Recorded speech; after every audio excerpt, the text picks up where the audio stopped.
ஒரு 10-12 வருஷத்துக்கு முன்னாடி குத்துபாவுக்கு போனேன். அந்த பள்ளியினுடைய நிர்வாக தலைவர் எங்களோட மிச்சம் மஹப்பத்து. அவர் சொன்னார், ஹசரத் எங்கட பள்ளிக்கு இமாம் ஒன்று கேட்டு நாங்க கால் பண்ணினோம் பேப்பர்ல, பலரும் வந்தாங்க.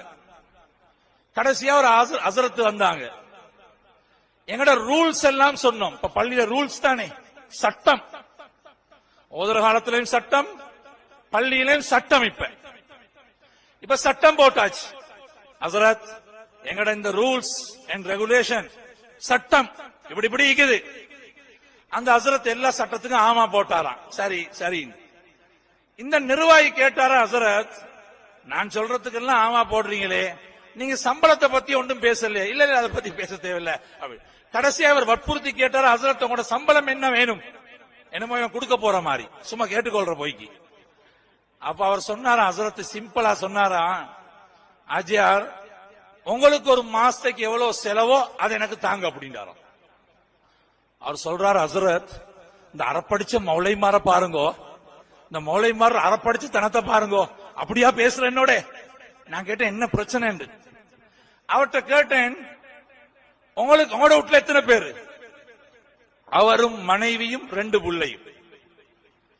எவ்வளவு செலவு? இது ஒரு 12 வருஷத்துக்கு முன்னால் உள்ள சம்பவம்.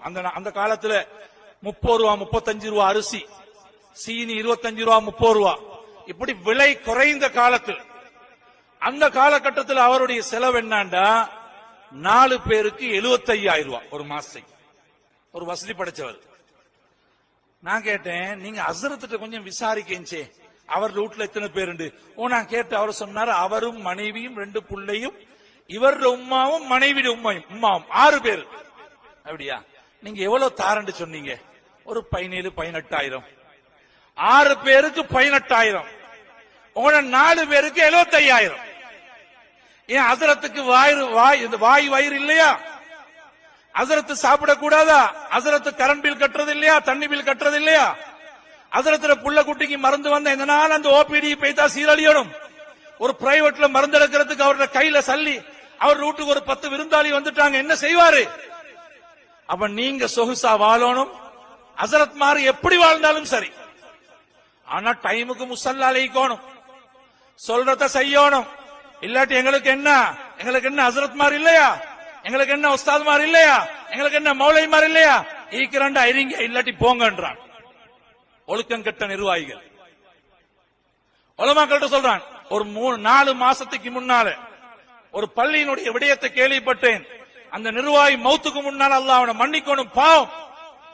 ஒரு ஒரு இமாம்கிட்ட சொன்னாரா, ஹசரத்து கிட்ட அவர் சொன்ன வார்த்தை பயங்கரமாய்க்குது. அடைந்து பேசுகிறான் ஹசரத்துக்கு. சொன்னார், அடே உங்களை நாங்க தின்ன தந்து வளர்க்கிறோம், ஈக்கிறண்டா இருங்கடா, இல்லாட்டி போங்கடான்னு சொல்லிக்கிறான். இப்படிப்பட்ட ஒழுக்கம் கட்டவன் நிர்வாகத்துக்கு சரி வருமா? அல்லாஹ்வுடைய பள்ளிவாசல், மதரசாக்கள், ஒழுக்கம் இல்லாத நிர்வாகிகள், உலமாக்களை உஸ்தாதுமார்களை கண்ணியப்படுத்த தெரியாதவன், இல்முடைய பெருமை தெரியாதவன், நபிமார்களுடைய வாரிஸ். நீ எவ்வளவு பெரிய கோடீஸ்வரனா இருந்தாலும் ஒரு ஆலிமுடைய இடத்துக்கு வர முடியாது. அது ஆட்டோற்றவன் மகனாய்க்கேலும்.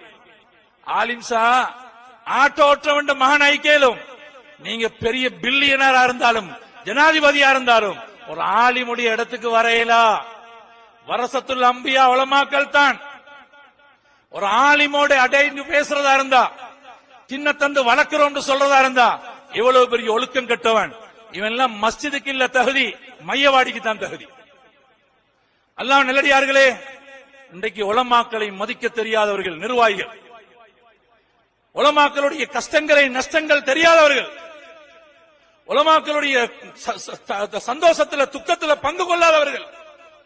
ஆனாலும் அல்லாஹ் ஜல்ல ஷானஹு தஆலா உலமாக்களை சங்கையா வாழ வச்சிருக்கிறான்.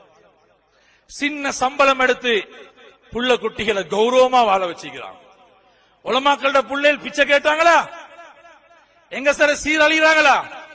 அல்லாஹ் நல்லடியார்களே, எல்லாரும் ரொம்ப கவனமாயிக்கணும்.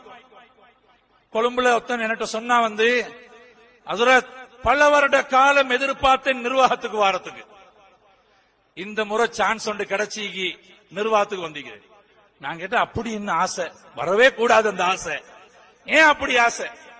அவன் சொல்றான், ஹசரத் எங்கட பள்ளி இமாமிக்கிறானே, அவன் சொன்ன மாதிரி சொல்றேன், எங்கட பள்ளி ஹசரத் ஈக்கிறானே, இவனை எத்தனையோ நிர்வாகத்திட்ட சொன்னேன் வெளியே போட சொல்லி, வெளியே போடல. இவன் வெளியே போடுறதுக்கு நான் நிர்வாகத்துக்கு வந்திருக்கிறேன். நாளைக்கு வெளியே போட்டால் நான் நிர்வாகத்தோடு வெளியே போய்த்திருவேன். அல்லாஹ்வின் நல்லடியார்களே, இவன் எப்படி, இவன் என்ன தகுதி? ஒரு ஆலிம வெளியே போடுறதுக்கு நிர்வாகத்துக்கு வாரதா இருந்தா எவ்வளவு பெரிய ஒரு காட்டுமிராண்டி ஆயிப்பான். அல்லாஹ்வின் நல்லடியார்களே, வைராக்கியத்தை போக்குறதுக்கு, கோவத்தை இல்லாமலாக்குறதுக்கு, உலமாக்களோட ஒன்று கொண்டு சண்டை படிக்கிறதுக்கு நிர்வாகத்துக்கு யாரும் வரவான, யாரும் தண்டை இயக்கத்துக்கு சார்பா இருக்கல. எங்களுக்கு அப்படி